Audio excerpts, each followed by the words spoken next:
your local video store card. A comic book in your back pocket. Games with no tutorials. Music you had to discover. And drinking water straight from the hose. These are the things us millennials remember fondly. We are the Jennings brothers.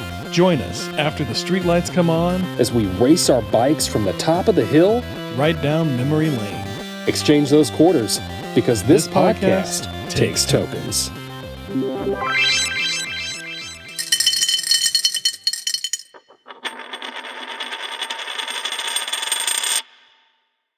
So first episode, we're going to do Ninja Turtles, the original movie, right? Oh, yeah. Yeah. 1990. 1990. I thought it was earlier than that. But yeah, 1990. I thought it was. I looked it up. It is 1990. 1990. I swore it was like 88 or 89, but I thought so too. It's 1990. And then at the beginning, I noticed that they said, did you get to rewatch the movie recently? Yeah. Oh, right. Yeah, I watched at the beginning, Saturday, I think. So. Did you? Yeah, that's why I watched it. So did you notice at the beginning it said like the Ninja Turtles were created in 1984, I think is what they said? Oh, I didn't notice that. Yeah. Which I thought was funny because so much stuff came out in 1984 that's like that's ingrained in our childhood. I mean, you got like Ghostbusters and I think Raiders of the Lost was Raiders of the Lost Ark 84? No, that was 80. Maybe that was 82. Oh, I don't know. I can't remember. I feel like there's a lot, and I'm rambling now trying to think of what they are, but like Beverly Hills Cop, I think is what I was trying to think of, which I may be wrong on that one. I almost want to say Gremlins came out that year too. I don't know. We're probably just like Gremlins? naming all these videos. Did it really? Okay. Yeah. So we're probably naming all these movies that are like we're just completely wrong. Someone's listening to this being like, "You guys are idiots. No! This is not when this came out."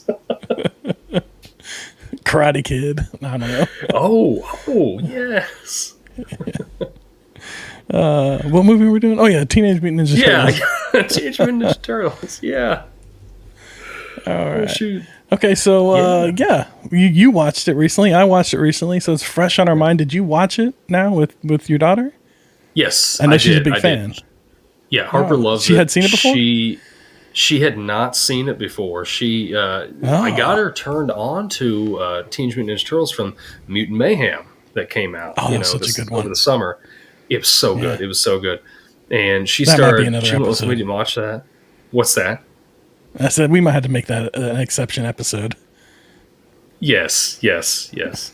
And so I took her to see that because I was wanting to see it. I'm like, I got to see the new Turtles movie, and why not just take one of the kids, So, but yeah, then she really got into it, and she started watching the cartoons and just all this stuff. But she'd never watched the original 1990 movie, and I think it was on HBO Max or something like that for a while, and I meant to watch it with her, and we just, stuff would come up. We just never got around to sitting down and doing it. And then we went to watch it last weekend, and they took it off. It's not there anymore.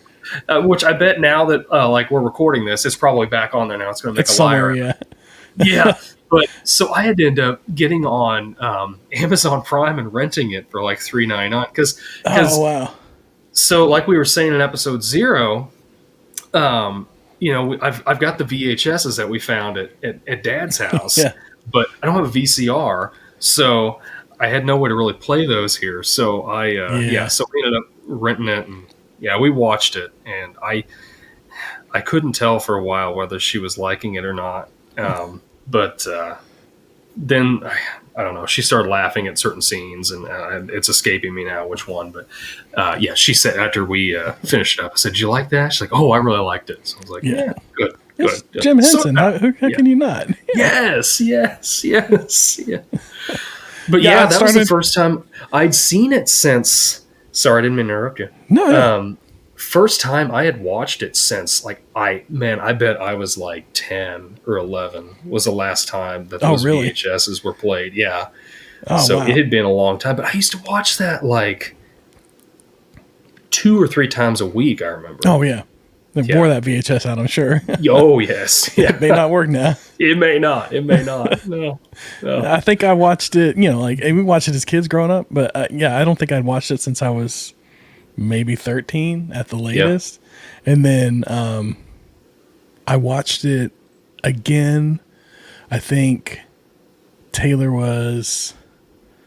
It was whenever the Nickelodeon redid the cartoon in like 2011, 2012, something like that. That was like Taylor got really into that one. It was a great cartoon. It got me back into the Turtles. Yeah. And so I put on the old movie and we watched the original one. And I hadn't watched it again until more recently. I think it was a few years back. Bruce got into Ninja Turtles. Like, he had his kick on it. Like, it seems like right around like 3 or 4 kids just like, it's just the perfect, like, it just gets them. It like earworms them or something. They get like really into Ninja Turtles for a hot minute. And then, he was really into it. So we watched all the first 3 or the original 3. And, then again, when we bought this new house a couple years ago, it's got the media room, and so we were hitting the media room like every other day watching a new movie, or an old movie rather. And I remember it was the summer of 2001, like we're all semi-locked down still with COVID, and so me and Bruce spent the whole summer and we watched like all the Avengers movies, a bunch of the DC movies, and we watched the original Ninja Turtles again and the Michael Bay remakes, and we watched all of them except for the animated one. Yeah. So yeah, like speaking of the Michael Bay remakes, like that original movie, that was practical. Those were practical suits. Those were Jim Henson suits. I remember watching some of I think it was Discovery Channel or somebody had like a show called like Behind the Magic or something like that, and it was all about like movie magic and like how they do things in movies, and they talked about the Jim Henson production set and like making the lips move and the eyeballs move, and they had like 4 guys working like different joysticks to control just like the head of one of the Ninja Turtles. It was insane, but it looked fantastic. Right. Yeah, it looked amazing. But then like Michael Bay comes along and he makes them out of CGI. I mean, do you think if they had like noses too, didn't they? Yeah, they had Michael Bay, it was so weird. I'm like, this. Yeah, they were. What did they do to my boys? Like, yeah. So like they didn't do it practically. Do you think they could come back and do this movie again practically now and it would look as good, or would it just look cheesy and off, or would they just go CG because it's cheaper? I don't know. I mean, I would. I guess the better question is: would you want to see it done practically? Yeah, if they do it again live action. I don't know. Like, honestly, now that they've done it like the way they did the art style with Mutant Mayhem. Oh, yeah. I would rather see them continue that and just leave the live action like it is. The live action one alone, Because I think it's one of those things like we think like, oh, yeah, I would really like to see them redo this now with better practical effects. Yeah. I guess maybe if they got like Christopher Nolan to direct it or something like that, but I think that's one of those things like you wish. It's like with a lot of other things, like you wish for more and then you get more and you're like, oh, this isn't really what I wanted. No. Yeah. So, yeah.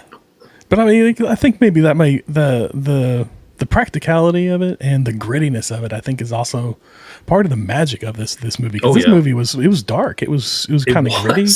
It was, but it had humor and it had heart. I mean, it was all over the place.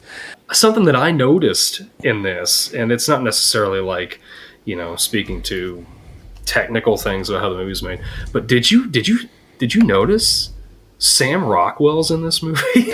Yes. I had heard it before, but I watched it and I saw it and I was like, oh yeah, that's right. He was in this movie. Yes.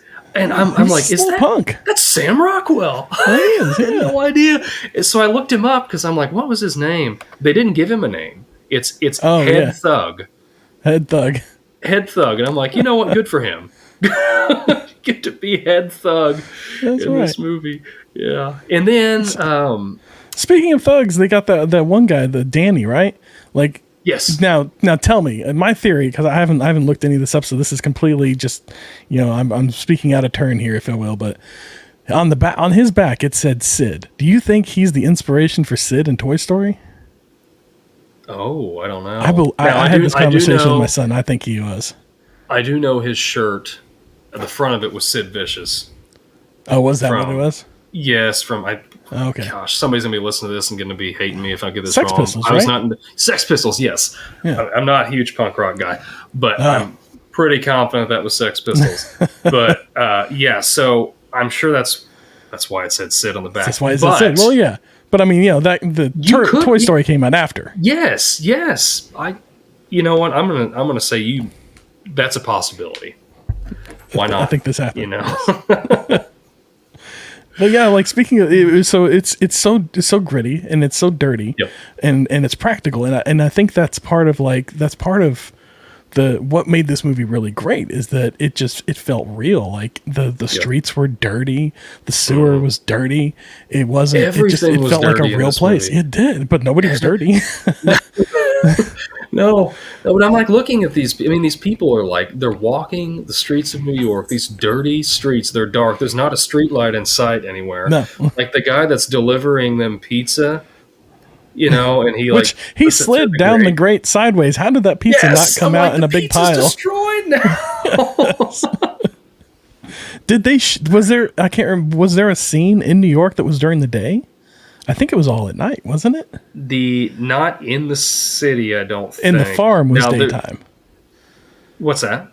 When they went to the farm, that was daytime, but not in the city. I don't think they had any daytime. I think it was that was by design.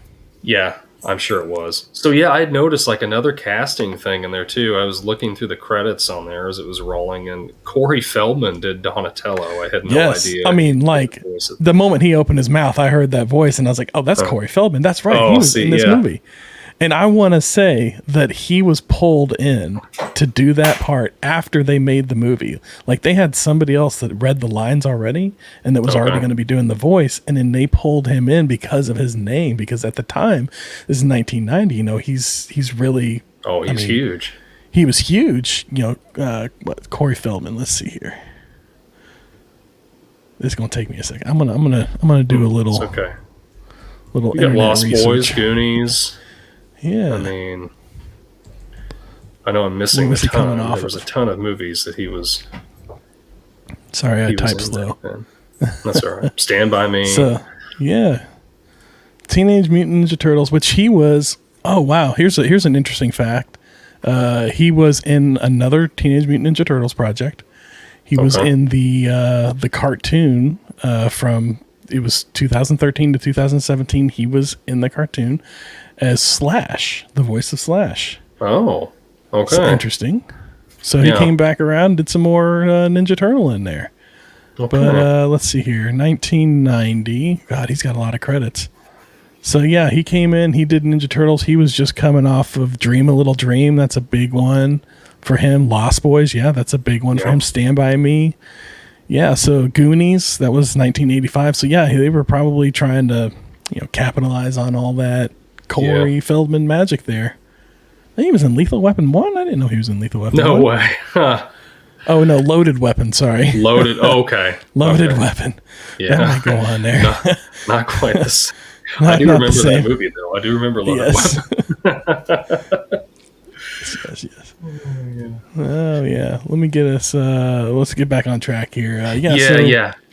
Is it comic? Is the movie comic accurate? Did you ever read the comics?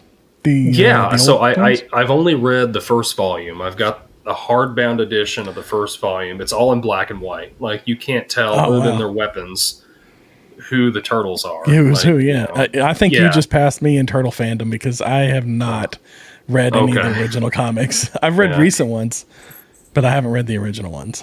I think once they colored them, I think that they still were hard to tell apart because I think they just all wore red.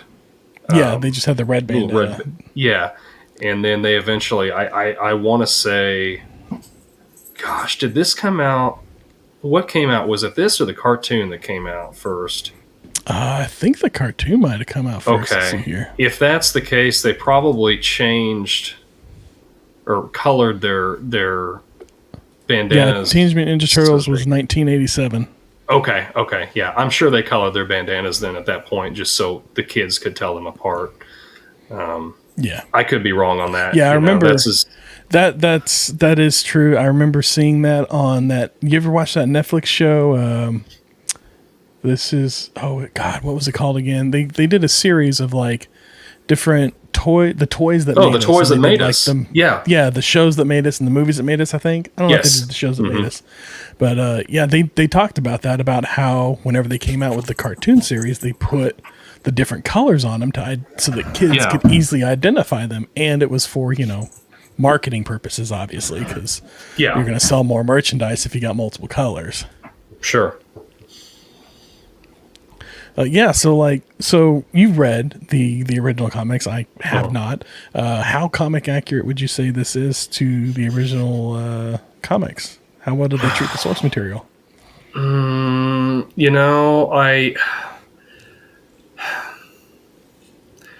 I don't quite remember, to be honest with you. It's been a while since I've read them, but I do remember. I don't remember Shredder showing up in that first volume. If he did, it was like he wasn't like a huge villain, if I remember right.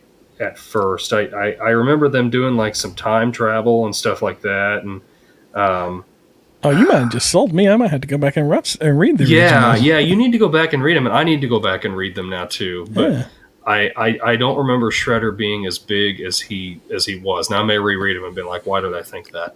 But I don't remember him being as big of a villain. I don't. It's been a while since I've read them. I guess that's not a question we can answer here.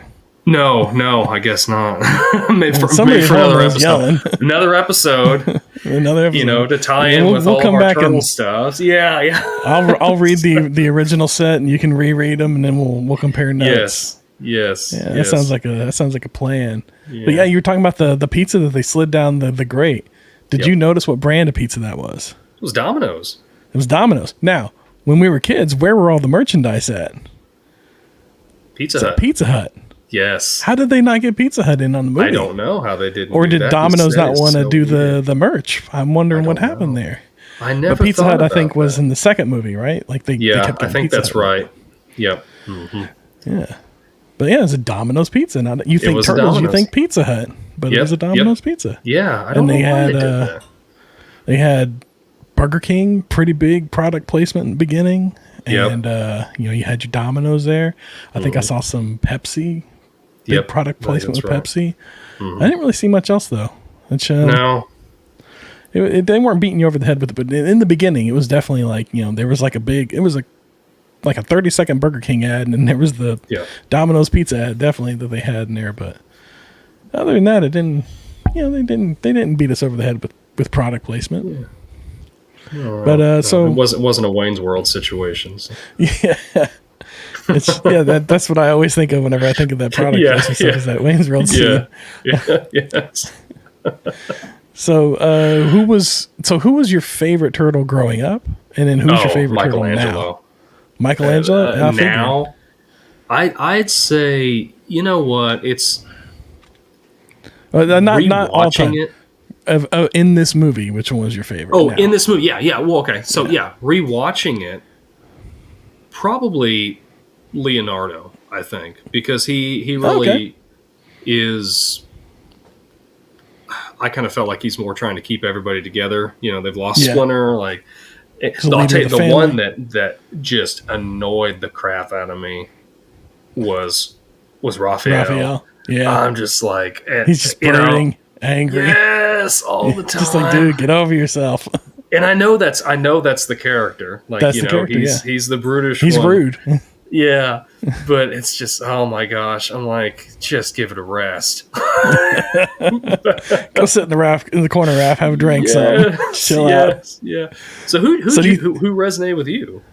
Oh, for me, growing up, Leo was always my turtle. Like cartoons, movies, it was always Leo, and I think I resonated with him being the older brother, always being kind of the oldest in like cousins and stuff like that. I always felt like the leader, the one that is kind of like wanting to direct everybody and direct the play, if you will, as far as like what we were doing. But watching it again, Donatello, I felt like I enjoyed the most, especially that scene with him and Casey Jones working on that truck, and they're just bantering back and forth. That was great. Yeah, just like that solidified it for me. He was my favorite. And Casey Jones, man, like Casey Jones is so cool in this movie. I forgot how cool he is. I love his interactions with April. Like he's just trying to mac on April this whole time. The whole time. yes. He's the only one to come out of the movie and have a career too. Yeah. Oh yeah. Oh man. Yeah. And then he straight up. This is not a spoiler-free podcast, so whatever. If you haven't seen it by now, straight up murders Shredder. I had that in my notes. Casey the Killer. How do we feel about it? Are we okay with this? He kills the bad guy? Oops. I mean, just get the crusher and just crushes Shredder. Crushes him. Which, like, what? Who is this guy? He was okay with it, but we learned didn't actually, like, he survived somehow. I don't know how he survived, but he survived. Yep. Which I watched this movie and I saw that part and I thought, okay, I'm going to continue watching. I'm going to watch through the credits because I want to say they had an end credit scene where Shredder's hand comes up out of the garbage. And I was like, oh, that was probably like one of the original ones. I want to watch that. I watched through all the credits. It didn't happen. I remember that happening, but it did not happen. Am I wrong? Do you remember that? I want to say, I think that's in a scene from Secret of the Ooze. Oh, is that what I'm thinking? I think. Because I always watched them back to back, so that might be. Yeah. I might be conflating I'm thinking it is. Yeah, I'm not 100% sure on that because I need to go. Like I said earlier, it's been years since I watched these, but yeah, I'm like you. I would watch them back to back, and actually, I think Ooze was probably my favorite of the two. Just because it had Vanilla Ice in it, I think at the time. Yeah. But I do remember that scene, and I want to say it was probably from. I think it was the beginning of 2. I think it was the beginning of 2, but my mind remembers it as the end of the movie. Yeah. And it's probably because it's got that New York backdrop. It's got the same. It's a sequel. It feels the same. Yeah. So I don't know. You remember these? I'm gonna change the trajectory a second here. Sure. But growing up, this was like the Ninja Turtles were the first thing that I really learned how to draw. Like I just remember drawing the Ninja Turtles like over and over and over and over again. And they were so easy to draw. They're just like bubbly and round, and you got this round shell and these round muscles, and they got this round head. They didn't have a single right angle on them anywhere. I mean, other than the bandana, which that actually kind of taught me how to draw ribbons and stuff. Sure. You were going through those old sketches of yours. Was there one in there as a Ninja Turtle? I didn't see any, but I do remember drawing them. I just must not have kept any of them. Kept that particular one. I thought we saw. But I remember drawing their belts and learning how to. I say learning. I was 8 years old drawing these things. But, you've got the creases from like where the belt moves over different parts of their shells and stuff like that. And I remember doing that. And I remember drawing like the circle with the M because I would draw Mikey a lot. They had their initial on their belts. Now, I can't remember. That wasn't in the movie. That had to have been a specific cartoon. Those cartoons, yeah. Yeah. But yeah, it's you're funny right. you mentioned the belt. I remember, the lines on the belt. I remember the bandana. That was what I always focused on. And it was the lines that gave that look of it being kind of padded, that bandana on their head. And then you have that little knot and you got that little ribbon that flows out to the side. That was always my favorite part to draw because the flowing. That detail. Yeah. Yeah. And then their eyes were just really simple. Just, you keep them white and they were very clean. Yeah, definitely. That was the first thing. One of the first things I learned how to draw, and probably the thing I drew the most growing up was Ninja Turtles until I discovered, Marvel Comics and went off into all that. But yeah. So I didn't do as much of I may be getting ahead of your notes here, so but I like to just think of this as an organic thing. I remember more because like you were saying, Bruce has got the toys, like Harper has got a bunch of the toys, and I remember that was my big thing, was having the toys, and I would watch the movie, and I may watch this, first and second, whatever. My Saturday, I would watch those movies, and then I would go to my bedroom, and I had all the toys, and I'd play through those movies with the toys. Yeah. So it was just like, I just continued it. Yeah. Oh yeah, just over and over again, and all the time. You learn those back. You learn those scenes back to front, and you be playing with them out. You don't even have to have the movie going. No. I remember the dialogue just going in my head over and over again. Yep. And it was the same way with going back again to drawing them. I draw them over and over again, watching the cartoon, to the point where I could just draw them from memory. It was like one of the first. It was definitely the first thing I ever knew how to draw, just without looking at a reference of any kind. But yeah, playing with them over and over again. I remember one of my, I guess, I don't know if you call it a core memory or a key memory. I remember, though, as kids, going over and visiting you, and whenever you and your mom were living in that apartment on the end of town, and you had a bunch of the Ninja Turtles that were, I think they were doing like Olympic-themed Ninja Turtles that year, because the Olympics were going on. And so I think you had one that you winded up and its little legs kicked and it swam in the pool. I remember that one. And then Donnie lifted weights. Yes. Those were awesome. Yeah. I remember those. And then the, I had the, you remember the van? Yes. So in the movie, they have that van. It's just, it's April's van, which, if I remember right, in the show or whatever, it was her van and they used it. But the outfit. I had the van. And the door would open up sideways. Yeah. And your turtle would sit in there. And I seem to remember there being like a pizza shooter. Yeah. I think we both had the van. Discs. Yeah. I don't know how we never ran those together. I don't know. I don't know. I remember having the van too. I must have left that one back at my mom's or something. Yeah. So what was your favorite scene in the movie growing up, and then what was your favorite scene rewatching the movie now? Growing up was when Splinter knocked Shredder off of the building and he fell down into the That's dumpster. A good one. You're just watching it in slow-mo, and now I watch it as an adult and I'm like, gosh, that's a long fall. It's just but I don't know, I thought that was so cool. And then I thought Splinter was so cool for, like, he didn't do anything. Like, it was Shredder that did it to himself, Yeah. So yeah, that was my favorite scene as a kid. As an adult, I really think it was the one you were talking about earlier with Donnie. Casey Jones crushing him in the trash can. Oh yeah.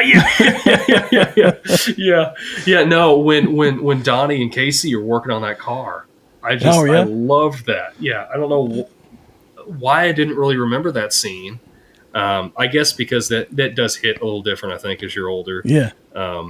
That's funny because that was my favorite scene too. Now watching it again, growing as an adult, that whole farmhouse thing was just probably my favorite collection of scenes, or just that whole arc on the farmhouse. I really love that.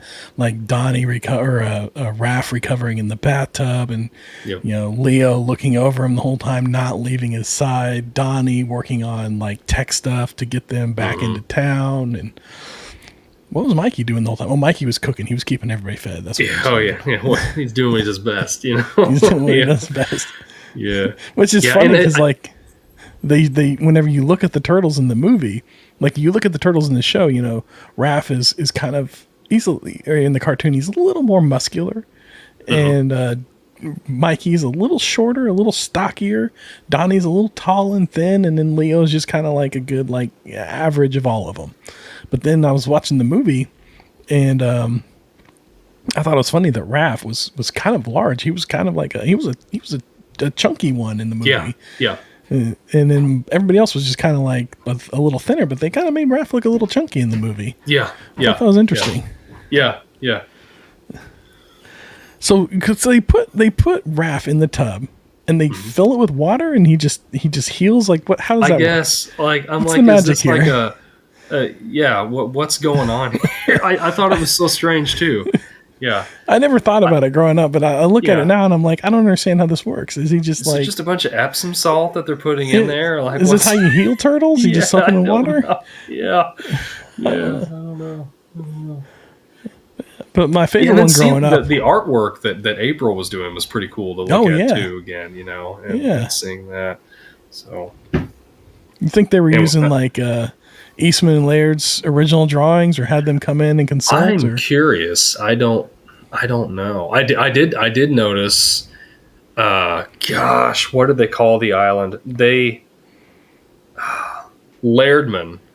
It was some point in the movie they said Lairdman Island or something like that. Oh, did they? Like I missed they that. had combined their names to make some fictional place in the movie. They'd mentioned it. I think they were talking about some island or something. Huh. But yeah, that's I don't remember stuck that. out to me. Yeah. I must It was just kind of a throwaway line in the movie. Yeah.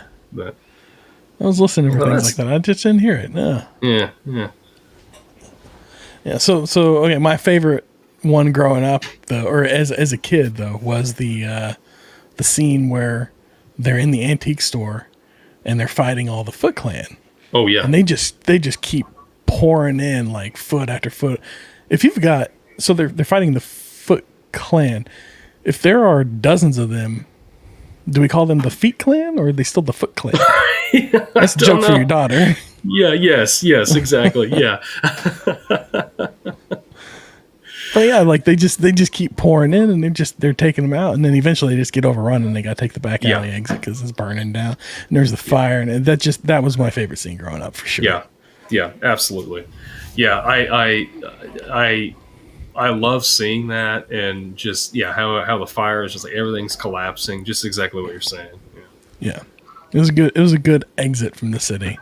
Yes. Yeah. So did this movie hold up?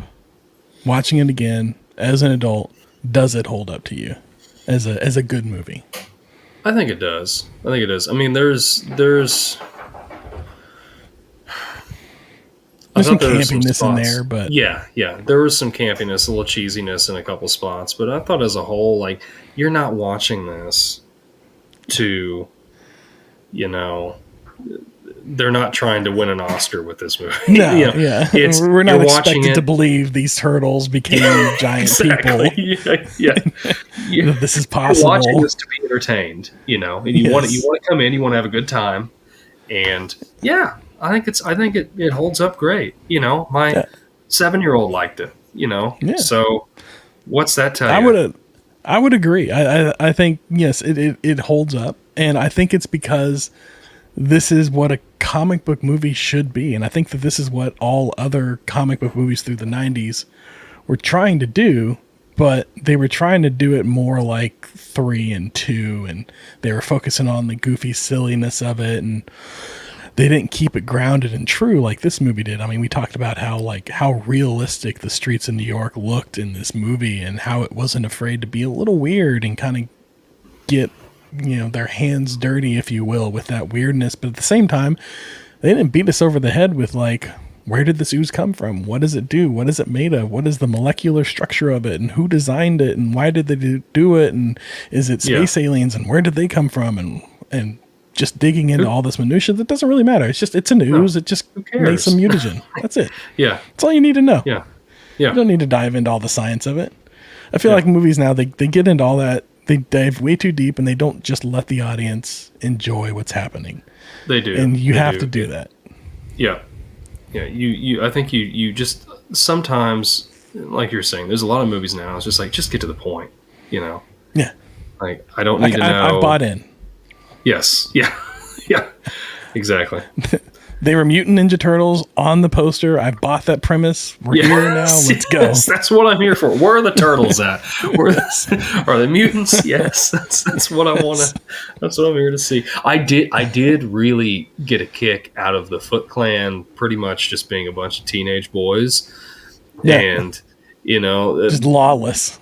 Yes, but I thought it was so silly. They're like stealing all these VCRs and TVs and stuff like that. I'm like, were they reselling them? Like what? And they never explain What's that. The plan here? It doesn't make any difference, No. But I'm like, Shredder's really not that bad of a dude as far as, not his character, but just him being like, I'm some. He's not a great criminal mastermind if they're just ripping off VCRs from old ladies. You got and high stuff. schooler kids that are trying to. You're trying to like turn into an army here. Like you're really scraping the bottom of the barrel. He should have had some of them trying to knock over an armored truck or something at least. Yes. Rob a bank, something. But yes. I guess first movie we got to keep the stakes low and grounded and real. But again, that's not something that we need to get into the nitty gritty of. No, it didn't matter. It was just this is what it is. Here's the story. Enjoy it. Here's the story. Enjoy. That's how it was. Like when you're a kid watching that, like you don't care about all that stuff. No. You don't think about the stuff we think about now. Yeah.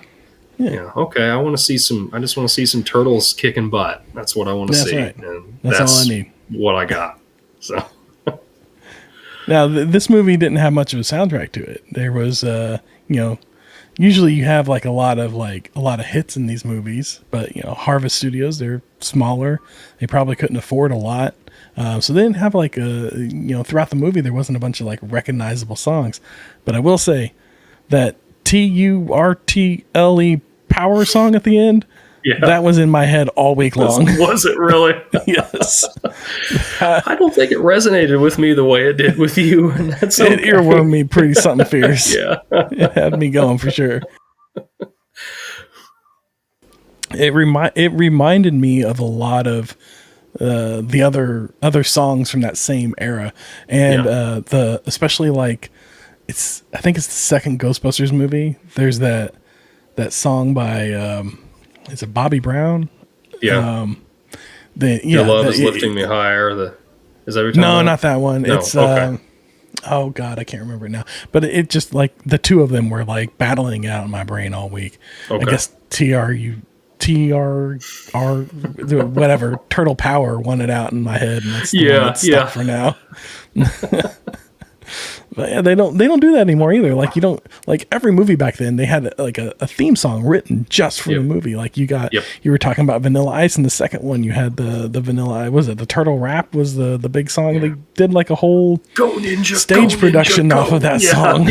They toured the world for that song. Yes, it's crazy.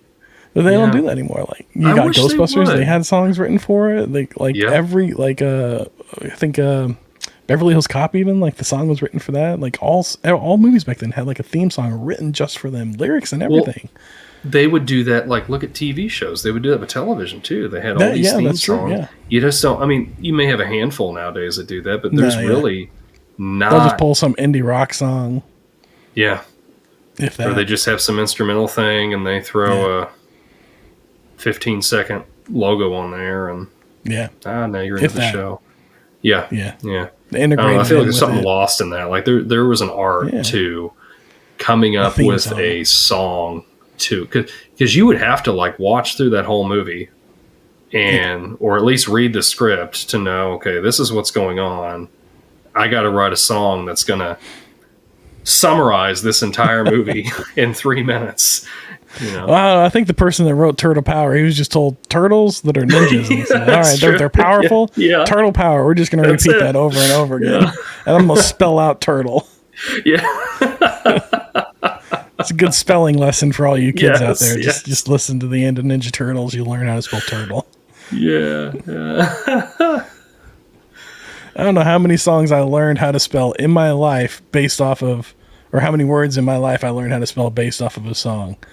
Like RESPECT and Turtle Power, and I can't think of any more off the top of my head right now. But I know there were a lot. Every time a very specific word comes up, I'll think to myself, and there'll be a song associated with it. And I'll remember how to spell it based off of a song more than the rules of English, and as far as like how you're supposed to spell a word. That's a learning thing, though. There are people that I'm one of those people. They learn. With music, it helps you. It does help you memorize things easier.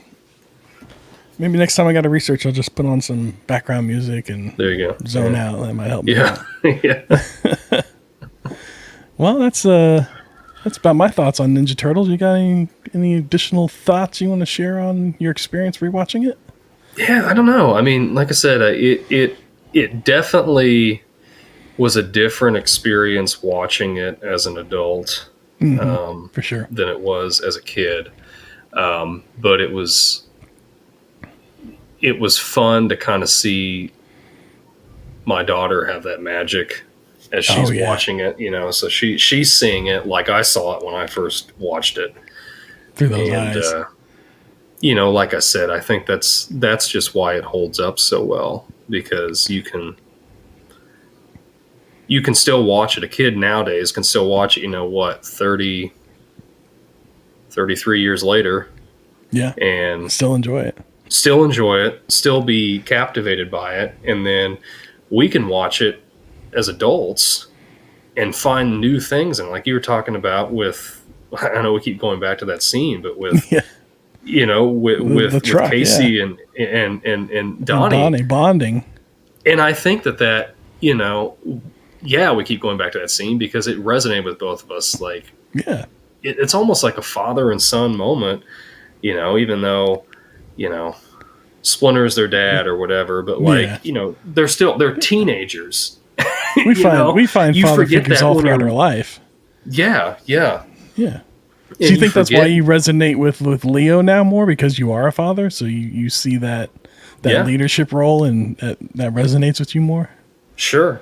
And when I was younger, and Mikey's he's fun. Having fun. He's just doing whatever he wants to do and eating a lot of pizza. And I guess I still like the pizza thing. So. Yeah. Who doesn't?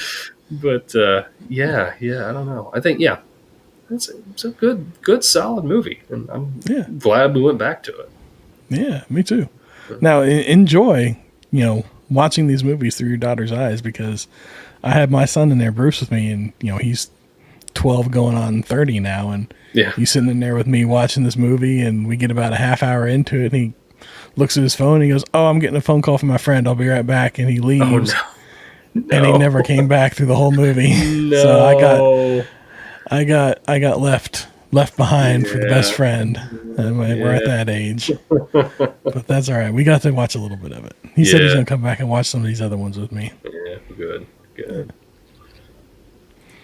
Yeah. All right. So that's Turtles. I think that's a wrap on Turtles. Well, that's Turtles. When we do part 2, that'll be a turtle wrap. This is Turtle Power. Yes, exactly. So I guess next episode we'll be chatting with you about Legend of Zelda. You can go back and play it a little bit. I'll posit you a challenge. All right, here's the challenge, and I'm gonna do this myself. Set a timer, start a fresh game, and see how far you can get in 15 minutes.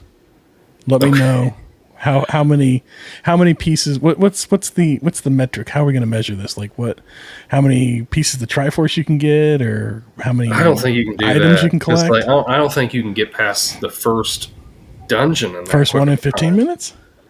Oh. You think you can get past the first dungeon in 15 minutes? Let's see who can get. Let's see who can get the furthest in 15 minutes. Let's see.